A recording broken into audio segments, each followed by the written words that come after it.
이제 캐니스터가 있어요. 만들지도 않았는데 캐니스터가 있습니다. 자, 요게 요 가상 노드에서 쓰는 밸류 오브젝트들이에요. 키 돌렸냐 안 돌렸냐, 패널이나 이런 것들에 좀 연동을 하기 위해서 만드는 변수라고 보시면 됩니다. 지금 캐노에서 정의가 되어 있죠. 캐노에서. 자, 그 다음에 시스템 디파인드를 누르시면 언더바 스태티스틱스라는 항목이 나올 거고요. 그 다음에 어플리케이션 채널 1번에 대해서 나옵니다. 그 다음에 눌러보면 버스로드의 평균 최대 최소 칩 스테이트, 그 다음에 뭐 스탠다드 데이터 전송량, 그 다음에 전송 총량, 그 다음에 초당 전송량, 뭐 이런 항목들이 캐로가 계산해서 여기다 저장을 해놔요.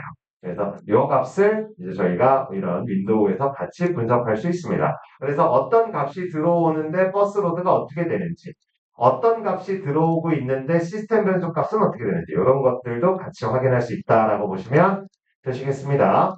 네, 그래서 값을 보기 위한 윈도우고요. 그 윈도우는 그래픽 윈도우, 데이터 윈도우, 스테이트 트래커 윈도우 쓰셔서 이게 그냥 전체 내용, 전체 심볼을 볼 수 있는 익스플로러가 뜹니다. 그래서 여기서 이제 찾아서 드래그 앤 드롭을 하셔도 되고요. 아니면 오른쪽 마우스를 눌러서 애드 시그널로 드래그 앤 드롭을 선택을 하셔도 되고, 아니면 어널리시스 다른 윈도우에서 드래그 앤 드롭 이제 들어왔었던 내용을 같이 가져오고 싶을 때 다른 윈도우에서 가져오자라고 요것만 적어주시면 됩니다.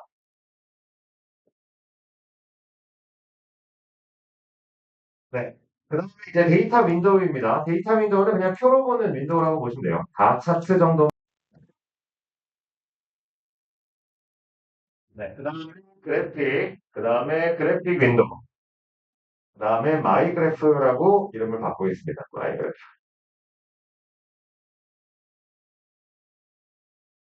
네. 그러면 그래픽 윈도우가 하나가 나올 거고요. 자, 이 상태에서 트레이스 윈도우 한번 열어주시고요. 트레이스 윈도우에서 FRM 스테이터스라는 메시지를 찾으신 다음에 여기서 피그 카운터를 끌어다가 놓으시면 됩니다. 자, 그러면 기존에 있던 데이터까지 나옵니다. 기존에 있던 데이터까지 나오게 됩니다. 기존에 있던 데이터까지 나오게 됩니다. 트레이스 윈도우에서 끌어다 놓은 겁니다. 트레이스 윈도우에서 끌어다 놓은 겁니다. 네. 그다음에 오른쪽 마우스 눌러주시고요. Add 시그널. 여기서 이제 오른쪽 마우스 Add 시그널. 그 다음에 시그 키 1. T1 버튼 눌린 거, 그걸 할 거예요. 근데 이제 FRM 키 1하고 FRM 스테이터스라는 메시지하고 이 시그널을 갖고 있다고 해요. 누가 먼저 값이 밖에서 들어오냐를 확인하고 싶을 때 이렇게 그래픽 윈도우를 쓰시게 됩니다. 네, 그래서 이 FRM 키 1에 있는 시그 키를 하나 먼저 선택해 주시면 되고요. 그러면 이름이 중복되기 때문에 얘는 이와 같이 표시가 됩니다. FRM 키 1에 있는 시그 키 1이라고 이렇게 표시가 됩니다. 네, 그 다음에 이제 환경 리본 메뉴에서 심볼 익스플로러를 누르시면 되고요. 심볼 익스플로러를 누르시면 되고요. 네, 그 다음에 여기서도 시그키 1이라고 검색해 보겠습니다. 네, 그 다음에 FRM 스테이터스에 있는 메시지 시그키를 선택하셔서 FRM 스테이터스에 있는 시그키를 선택하셔서 끌어다가 여기 FRM 키 1, 2 위에다가 놔주시면 됩니다.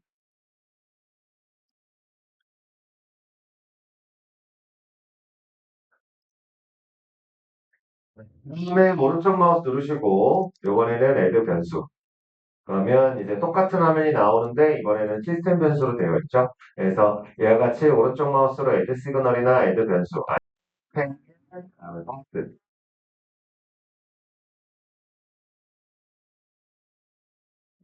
뭐 위치는 이렇게 마우스로 자유자재로 조정이 가능하고요. 색상도 조정이 가능합니다. 색상도 조정이 가능합니다. 네, 여기까지 우선 등록해 놔주시면 되겠습니다. 테니스 띄워놔 주시면 됩니다. 네, 그러면 T1 버튼을 눌렀다 뗐다 하면 이렇게 값이 바뀌는 것도 보이실 거고요. 그 다음에 T7 버튼을 누르게 되면 버스로드가 올라가죠. 저 같은 경우는 맨 밑에 적색입니다. 그래서 눌렀다 뗐다. 네, 그래서 이렇게 일부분을 한번 테스트를 하신 다음에 메저먼트 끌게요. 저희가 기능을 보셔야 되니까 이렇게 해두시고 메저먼트를 끄겠습니다. 자, 이렇게 보게 되면 뭐 분석은커녕 알아보기도 힘듭니다. 그래서 일반적으로 이 화면을 잘 쓰지는 않아요. 그래서 맨 오른쪽에서 세 번째 버튼을 눌러보면 Y축에 대한 어떤 설정 창이 나오게 됩니다. 맨 오른쪽에서 세 번째입니다. 메뉴 맨 오른쪽에서 세 번째.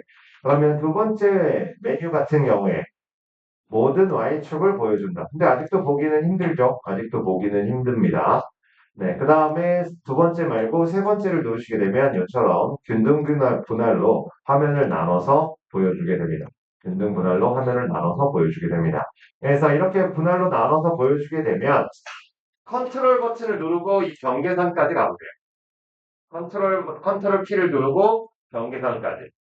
그러면 이처럼 마우스 포인터가 바뀝니다. 그러면 이렇게 올렸다 내렸다로 사이즈를 조절하실 수 있으세요. 그래서 이렇게 분할된 화면에서는 사이즈 조절하는 기능이 아마 필요하실 거고요. 다음에 두 번째 걸로 바꿔보세요.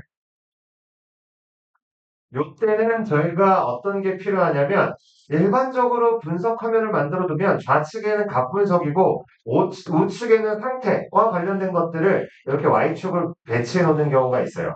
자, 그래서 여기 시그키 1에 대한 것, 요 두 개의 Y축 값을 오른쪽으로 옮기고 싶은 경우가 일반적으로 있습니다. 네, 그래서 여기 시그키 1 해당하는 거를 선택하시고 오른쪽 마우스 그 다음에 아래쪽에 보시게 되면 왼쪽과 오른쪽으로 바꾸는 메뉴가 나오게 됩니다. 자, 왼쪽 메뉴랑 여기 오른쪽 값에서 메뉴랑 다릅니다. 값에서는 해당 항목이 나오지 않아요. 값에서는. 그래서 왼쪽에 범례 쪽에서 이 FRM 스테이터스 키 1, 오른쪽 마우스, Y축 오른쪽으로. 밑에 키 1, 2, Y축 오른쪽으로. 이런 식으로 일반적으로 사용을 하게 될 거예요. 일반적으로. 이렇게 전부 Y스케일로 Y축을 보여준다라고 하면 이와 같이 쓸 거고 일반적으로는 이렇게 창을 나눈 걸로 쓰게 됩니다.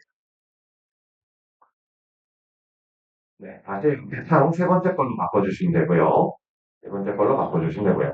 그리고 마우스를 눌러서 위치 이동도 할 수 있고요. 휠 위로 아래로 하셔서 확대 축소도 하실 수 있으십니다. 근데 요 기능도 어지간하면 쓰지 말라고 말씀드립니다. 왜냐면 이렇게 바꿔서 다시 원래 상태로 돌아가려면 불편해요. 불편합니다. 그래서 되도록이면 이렇게 쓰지 않고요. 여기 보시면 드래그 줌 모드라는 게 있어요. 드래그 줌 모드. 드래그 줌 모드. 네, 눌러보시면 이제 마우스를 클릭했을 때 이동이 되는 게 아니라 이렇게 사각을 선택하거나 영역을 선택하는 창이 뜹니다. 누르면 확대, 확대, 확대. 그럼 얘는 돌아갈 때 어떡하냐? 뒤로 가기가 있어요. 그래서 위에 버튼을 누른 거는 뒤로 가기, 앞으로 가기가 다 가능합니다. 위에 버튼이나 메뉴로 이용한 거. 근데 마우스로 이동하거나 확대 축소한 거는 그게 안 돼요. 그래서 웬만하면 메뉴로 제어하는 거를 조금 더 권장해 드리는 사용 방법입니다. 네. 그래도 이렇게 됐을 때 원래 상태로 돌리고 싶으시잖아요. 그래서 오른쪽 마우스 컨피그레이션. 아무 데나 눌러도 나옵니다. 컨피그레이션은 아무 데나 눌러도 나옵니다. 그래서 컨피그레이션을 누르시면 되고요. 그러면 이제 이 그래픽 윈도우에 대한 설정 창이 나옵니다. 그래서 축에 대한 설정, Y축 어떻게 띄울 건지, 그 다음에 시간은 어떻게, 그래서 지금 보이는 시간이랑 랭스는 어떻게 할 건지, 오토 스크롤 모드로 할 건지, 아니면 얼마만큼 차면 옮길 건지, 그 다음에 그래픽 모드는 어떻게 할 건지, 다이어그램은 뭐 어떻게 띄울 건지, 뭐 그리드를 띄울 건지, 뭐 검은색을 할 건지, 그리드를 띄울 건지, 뭐 검은색을 할 건지.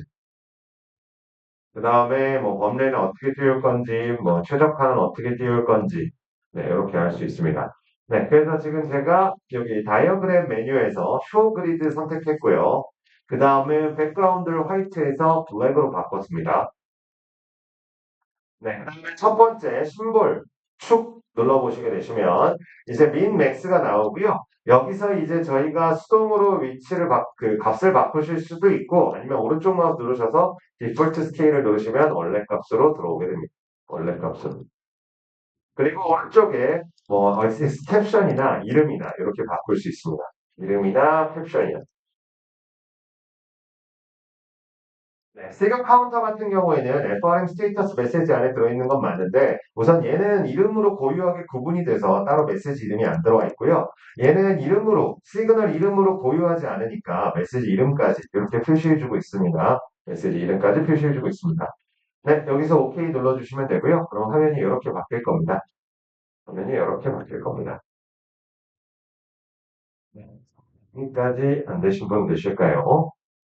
또 하셨으면, 그러니까 백그라운드가 그냥 화이트라고 한다면 파란색 선이 나올 겁니다. 파란색 선. 그래서 일반적으로 디퍼런스 커서를 말할 때는 파란색 선, 그 다음에 빨간색 선이라고 말을 해요. 빨간색 선. 그래서 디퍼런스, 메저먼트 커서와 디퍼런스 커서. 그리고 이렇게 흰색 바탕을 했을 경우에는 파란색 선과 빨간색 선으로 나올 거고요. 저희가 검은 바탕으로 했을 경우에는 노란색 선과 하늘색 선이라고 해야 될까요? 이 두 개의 선이 나오게 됩니다. 그래서 메저먼트 커서는 내가 위치한 곳의 값을 보여주게 되고요. 내가 선택한 시그널에 대해서는 팝업으로 띄워주고 지금 보시면 마우스 오른쪽에 뜨는 요거 내가 선택한 거는 이렇게 띄워줄 거고요. 선택하지 않은 거는 여기 표 Y 쪽에 띄워줍니다. 그리고 아래쪽에도 이렇게 보여주게 되고요. 아래쪽에도 보여주게 되고요. 네, 그래서 메저먼트 커서는 지금 내가 있는 위치의 값을 보여주게 될 겁니다. 근데 저희가 값을 볼 때 조금 헷갈리는 게 있지 않으세요? 지금 이 값이 언제 들어왔지? 이런 것들이 좀 궁금하실 거잖아요. 즉, 샘플링 포인트 시점이 안 나옵니다. 왜냐하면 선으로 쭉 이어졌기 때문에. 네, 그래서 여기 좌측 범례 쪽에서 오른쪽 마우스 누르시고 여기 샘플, 네, 보시면 쇼 샘플이라는 게 나옵니다. 쇼 샘플. 표 템플을 누르시게 되면 이제 값이 들어온 지점을 이렇게 점이나 뭐 다각형이나 이런 것들로 표현해 주게 됩니다. 지금 값이 바뀐 거. 저희 시그키 1 같은 경우에는 30ms마다 들어왔잖아요. 그래서 촘촘하게 점점점점점 찍힌 게 보일 거고 여기 FRM 스테이터스는 200ms마다 메시지가 들어왔습니다. 그래서 200ms마다 값이 들어온 거를 이렇게 보여줄 거고요. 네. 메저먼트 커서는 해당 위치의 값을 보여주게 되고요. 해당 위치의 값을 보여주게 되고요. 해당 위치의 값. 그 다음에 디퍼런스 커서는 이제 메저먼트 커서, 즉 여기 디퍼런스 커서를 두고요. 메저먼트 커서의 위치, 저희 디퍼런스 뷰 그 트레이스 윈도우에서 보셨던 것처럼 레퍼런스 이벤트랑 커런트 이벤트 있었잖아요. 그래서 이 하늘색 위치에서 노란색 위치를 뺀 결과를 여기 DY에다가 보여주게 됩니다. DY에다가. 그리고 이거는 우리가 보고 있는 이 모든 그래프에서 다 계산해 줍니다. 보기 싫으시다면 체크 표시를 풀면 안 나오게 됩니다. 체크 표시를 풀면 안 나오게 됩니다. 네, 그러면 이렇게 그래픽 윈도우로 봤을 때는 지금 내용으로 봤을 때 지금 이쪽에 보면 이제 스크롤 라이트 이런 버튼이 있습니다. 이렇게 보면 메저먼트 커서로 봤을 때 이벤트 메시지인 요 시그키 1번 노란색으로 네. 시그키 1번이 이벤트 FRM 키 1, 2의 메시지가 FRM 스테이터스 메시지보다 조금 빠르게 동작하네요. 그리고 그 빠른 주기까지 계산해 본다고 하면 이렇게 디퍼런스 메시지를 하게 되면 0.04 정도의 시차가 났다고 나오네요. 0.04, 0.03, 0.04 네. 그 정도가 났다고 하네요. 그래서 얘 같이 뭔가 값에 대해서 좀 분석을 용이하게 할 때는 이런 그래픽 윈도우를 쓴다라고 보시면 되시겠습니다. 네, 쉬는 시간을 가져야 되는데요. 이 메뉴만 빠르게 얘기하면, 자, 요 세 번째 거는 선택한 것에 대해서 진하게 보여주는 버튼입니다. 선택한 것에 대해서 선을 진하게 표시해 줍니다. 요 네 번째, 다섯 번째 거. 그 다음에 여섯 번째 거는 모든 거를 색깔로 볼 건지, 아니면 선택한 것만 색깔로 볼 건지, 아니면 선택한 것만 볼 건지, 요겁니다. 요거는. 그 다음에 있는 요 오른쪽에 셀렉트 모드 같은 경우에는 싱글 셀렉트랑 올 그래프가 있거든요. 자, 이 뒤에 확대 축소, 그 다음에 뭐 드래그 줌 모드, 그 다음에 여기 뭐 피트, 그 다음에 이동 이런 버튼이 있습니다. 자, 이 뒤에 메뉴를 한 그래프에만 적용할 건지 모든 그래프에 적용할 건지 이겁니다. 한 그래프에만 적용할 건지 모든 그래프에 적용할 건지 확대 축소를 할 건데 하나만 할 건지 확대 축소할 건데 모든 게 다 같이 적용이 될 건지 그 얘기입니다. 네, 그래서 하나만 해보면 싱글 그래프 설정하시고 그 다음에 여기 XY로 되어 있는 걸 Y로 바꾸시고 여기 요거 XY로 되어 있는 걸 Y로 바꾸시고 그 다음에 시그 카운터를 선택하신 뒤 확대 버튼 누르면 시그 카운터만 확대되고 시그 카운터만 축소됩니다. 그 다음에 드래그 줌 모드도 여기서 이렇게 선택을 하게 되면 Y축에 대해서만 확대하는 거잖아요. 그래서 Y축만 선택할 수 있게 이렇게 됩니다. 네. 그래서 이와 같이 드래그 줌 모드도 해당 것만. 그 다음에 얘를 뒤로 가게 누르면 다시 원상태로 돌아오게 됩니다. 원상태로 돌아오게 됩니다. 네. 그 다음에 여기 피트 버튼이고요. 얘는 누르면 지금까지 들어온 데이터에 대해서 스케일을 그냥 피팅시켜 줍니다. 스케일 피팅시켜 줍니다. 네. 그 다음에 그래프 아래로 내리고 위로 올리기. 자, 요거보단 교재에도 표시해 주세요. 교재에 지금 좀 다르긴 한데요. 이 부분 있죠. 요게 이제 왼쪽, 오른쪽으로 이동하는 거하고 위, 아래로 이동하는 거하고 이렇게 두 가지 모드가 있습니다. 근데 요 위, 아래로 이동하는 거는 뭐 그냥 뭐 그 화면을 위로 올리고 아래로 내리고와 똑같아요. 근데 얘만 달라요. 얘는 값에 대해서 옵셋을 주는 겁니다. 들어온 시간이 1초예요. 여기다가 옵셋 마이너스 0.5초 하면 왼쪽으로 가갖고 거기서부터 들어온 것처럼 되겠죠. 타임스탬프를 맞춰줄 때입니다. 네, 그래서 이거 여기에 위아래로 되어 있는 거에 오른쪽에 콤보 버튼을 누르시게 되시면 move left to right라는 게 생기게 됩니다. 그래서 left to right로 바꿔보게 되면 지금 시그 카운터가 이렇게 움직였고요. 그러면 아트리크 요 이름 옆에 요게 들어오게 됩니다. 자, 그러면 지금 이 값이 이동하잖아요. 얘는 옵셋을 줬다라고 이야기를 하게 됩니다. 옵셋을 줬다라고. 그럼 이런 걸 어디다 쓰냐? 값의 시간축이 다를 때, 시간축을 맞추고 싶으실 때 사용하게 됩니다. 그래서 옵셋을 바꾸는 기능이 여기 들어 있습니다. 그래서 옵셋을 바꾸는 기능은 여러 때 쓰여요. 로터와 현재 데이터의 시간축을 맞춰서 비교하고 싶을 때. 뭔가 뭐 메시지 여러 개가 들어왔는데 그 여러 개가 시점이 달라요. 그 시점을 맞추고 싶을 때. 뭐 이런 식으로 여러 군데에서 쓰이니까요. 옵셋을 바꾸는 기능은 여기 있다라고 확인해 주시면 됩니다. 네. 그 다음에 다시 원래 상태로 돌릴 거라면 리셋 디폴트를 누르시면 리셋 디폴트를 누르시게 되시면 원래 상태로 다시 돌아오게 됩니다. 옵셋이 없어서. 네. 그래서 여기까지만 그래픽 윈도우를 기억해 주시면 됩니다. 그래서 그래픽 윈도우는 결국 저희가 값을 볼 건데 어떻게 하면 조금 더 편리하게 보고 분석하는 데 도움이 되냐 이 내용으로 들어있다고 보시면 되시겠습니다. 네, 혹시 여기까지 놓치셨거나 궁금하신 내용 있으실까요? 네, 그러면 저희 잠깐 쉬었다가 진행하도록 하겠습니다. 지금 11시 3분이고요. 휴식하시고 11시 16분에